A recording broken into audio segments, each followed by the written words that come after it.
Deuteronomy 17. Do not sacrifice to the Lord your God an ox or a sheep that has any defect or flaw in it, for that would be detestable to him. If a man or woman living among you in one of the towns the Lord gives you is found doing evil in the eyes of the Lord your God in violation of his covenant, and contrary to my command has worshipped other gods, bowing down to them or to the sun or the moon or the stars in the sky, and this has been brought to your attention, then you must investigate it thoroughly. If it is true and it has been proved that this detestable thing has been done in Israel, take the man or woman who has done this evil deed to your city gate and stone that person to death. On the testimony of 2 or 3 witnesses a person is to be put to death, but no one is to be put to death on the testimony of only one witness. The hands of the witnesses must be the first in putting that person to death, and then the hands of all the people. You must purge the evil from among you.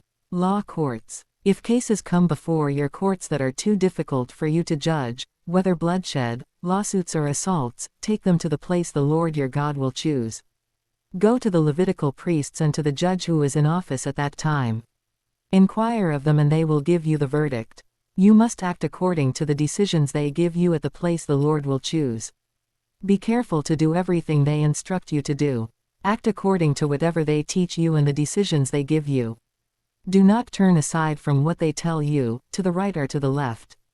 Anyone who shows contempt for the judge or for the priest who stands ministering there to the Lord your God is to be put to death.